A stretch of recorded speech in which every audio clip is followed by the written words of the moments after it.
Hello and welcome to Computational Action. This is the first lesson of the computational action process. I'm Nicole Pang and I'm a computer scientist at MIT, and I'm the developer of the computational action process, which is based on a framework created by Tissenbaum, Sheldon, and Abelson. Through this process, you will learn the concrete steps of how you can make a difference in your community and in the world through technology. I hope that by the end of the computational action process, you will feel empowered to make a long-lasting contribution to something that is personally meaningful to you. Computational action is licensed under the Creative Commons license and can be shared for non-commercial purposes. So let's get started. To start, what is computational action? What does this word mean to you? Well, in a nutshell, we believe that you can make a difference in your community and in the world through technology. So computational action is a framework and a process that will enable you to do so. And I will teach this in the next 5 lessons through 5 steps.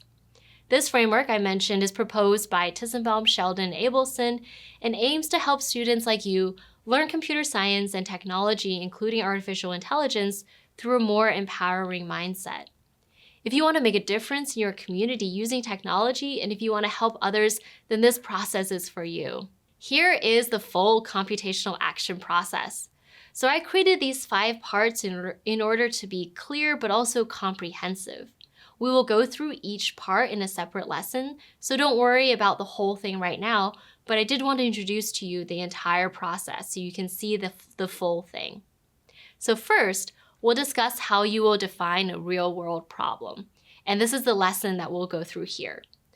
Then we'll talk about how you can understand the users and communities who are impacted by this problem. After that, we'll explore how you can design responsibly for and with these users and communities by making use of an impact matrix and then front-end design.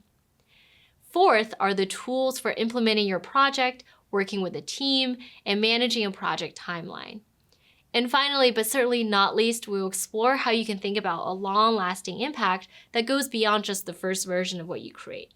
So notice this is a cycle, and it's a circle for a reason. Anytime you get stuck, you can revisit any part of the computational action process. And also for this and future projects, you can go through the computational action process over and again in order to come to the best project that you want to make for either this or future ideas. So we'll talk a lot more about each section in the next lessons, but first we'll start with number 1. Before we get into the first section, I want to propose this question to you. Are you interested in figuring out how you can contribute to a problem in your community? Are you interested in making a difference? The computational action process should help you accomplish all the items you see listed on the screen, but most importantly, for you to feel like you're doing something you care about and you're making a difference while you're doing it. Right now, you might be wondering, okay, great, but how can I figure out what problem to address? How do I get started?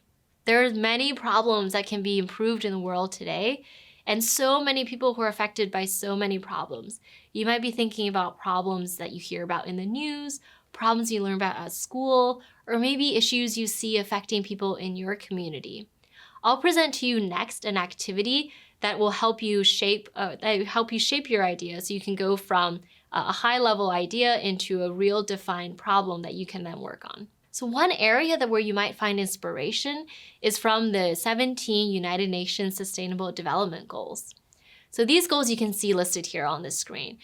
You might already find that some of these are very meaningful to you. It could be, for instance, good health and mental well-being, or quality education, or climate action, or life underwater.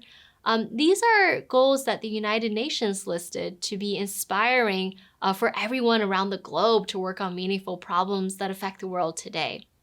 I show this to you here because it could be a good inspiration for a place for you to start. You might feel like one of these items really resonates with you, and more importantly, that you see some of these issues in the community that you're in or the people that you know. So the important question that we'll address in this first section, or this first lesson of computational action, is what impacts your community, but also very crucially, what motivates you. So we want to be somewhere in the center of this Venn diagram that you see here, between a real problem in the world or a real problem in your community, and also something that is meaningful to you. How do we get started? Well, we'll first start with this fun activity. So this activity is called the mind map brainstorming activity. So at your desk, you want to take out a piece of paper and maybe a pencil or a pen. And in the middle of the paper, you'll write down something you care about and you'll circle it. Now, this could be anything that you see in your community that you want to work on, but it could also be one of those 17 UN goals that we just looked at that you might have felt inspired by. You can also take inspiration from folks around you, right? Your parents, family, people in your community, maybe people at school, teachers, coaches. If you have multiple ideas that you want to work on, write one on one sheet of paper, and you can write another on another sheet of paper and do this exercise with each of your ideas.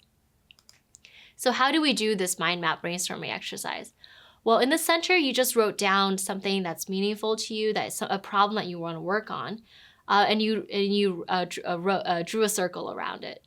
So now for the next 5 to 6 minutes of silent brainstorming, you'll let your mind freely roam to whatever comes next. Try not to judge ideas that come to mind. Anytime a thought or an idea comes to you, write it down on the paper, draw a line to it, circle the word and draw a line to it. So you end up making sort of a tree or a graph of ideas that are all connected and in word bubbles stemming from the first idea that you wrote down in the center of the page. So again, try not to judge what comes to mind, but let your mind roam freely. And anytime an idea comes down, feel free to write it down because you're giving your brain the freeness to brainstorm and think for the next 5 to 6 minutes. Okay, you might end up with something that looks like this. This student wrote global warming in the center of their page, and then they branched out and did their mind map exercise based on this initial topic of global warming. Of course, you can do this for any topic that you first picked that you see in your community or is meaningful to you. But the goal of this activity is to get your mind thinking about related problems or things that might really jump out to you or things that you find really meaningful that you want to work on. As I mentioned, you can create as many mind maps as you want for as many problems or things that you care about. And this tool is available in the Computational Action Toolkit, so you can go through it step by step. You don't have to just go through it once, you can go through it many times, and you can find all the instructions in the Computational Action Toolkit. But try to let yourself brainstorm freely. Remember, there's no wrong ideas or wrong answers for this activity. So what did you come up with? When you look down at your piece of paper, it should be a graph of a lot of ideas, a lot of topics. When you take a look at this sheet of paper with all these word bubbles, does anything jump out at you? Does anything make you super excited? If so, feel free to put a star around that word bubble because that might be an idea for something that you want to work on. Like I mentioned, you can do this brainstorming activity as many times as you want, but the ultimate goal is to come back to answering this question. What real problem affects my community that I want to work on? So we're trying to get through this brainstorming activity closer to answering this question for you. And again, remembering the computational action process, we want to go from understanding this problem to then understanding the people impacted, to then designing a solution and then putting it out into the world and seeing how it impacts people. So this activity was one activity for this first section, defining a real world problem. If you find that you didn't get to a solution or idea that you really liked and really is meaningful to you, you can do this brainstorming activity again, or you might try brainstorming with a team, which we'll go into next. A great thing to ask yourself again is to remember what issues are impacting people I know, what is a problem that I see in my community, and if you can't find that yourself, you might find it really helpful to talk to friends or peers, or if you're working on a team project, you might want to brainstorm together as a team to answer this question. So for instance, let's dig into this brainstorming with a team activity, which we'll call sticky note brainstorming. You can do this activity either in person with sticky notes and a whiteboard, or you can do it online with a tool like Jamboard or Miro. And here are the instructions that we'll get into right now. So if you're doing this online, like with a tool like Jamboard or Miro, what you'll do is individually first and in silence, as a group and individually, you'll all write down ideas that come to you. So again, like we talked about in the mind map brainstorming, you want to write down ideas without judging them. Like any idea could be interesting. And here you'll write down issues that are interesting to you, problems that you want to work on. Again, you can be inspired from the UN 17 goals. Maybe that'll give you some ideas for what you want to write down. After you do this individually, everyone will put your sticky notes onto one collective whiteboard. This is pretty easy to do on a tool like Jamboard. Of course, you can also do this in person. And then as a team, you're gonna go through and discuss together all of the ideas. As you read each idea, common themes will probably start to come up. So then you'll move each sticky note on the whiteboard into groups that fit all those sticky notes together. So these themes might be topics that you saw in the UN goals like climate action or good health and mental well-being, or it could be other themes. But you want to try to move the ideas into categories that fit. You'll probably end up with 5 or 6 or maybe even more categories on your whiteboard. After you move the sticky notes into these different themes, then you'll discuss together whether one particular theme of the problem space is really interesting to all of you. Hopefully this activity will give you more ideas because other folks have participated in this activity. And then as a team, you can discuss together and then come to one problem or maybe 1 or 2 problems that you really feel passionate about, you really see impacting your community, and you really want to work on for your next project. Okay, so that was the end of the brainstorming exercises for part 1 of computational action. As I've already mentioned, you can find these exercises in the computational action toolkit. You can do them many times individually, or you can do the team sticky note brainstorming activity together as a team. And all of the items in the computational action toolkit include step-by-step instructions, so you can read those over and follow those instructions to get to a final idea.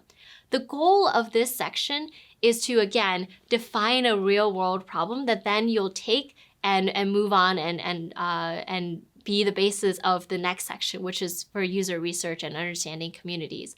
Once you feel like you've defined a problem that you want to work on, then come back to section 2, which is about user research and understanding users and communities.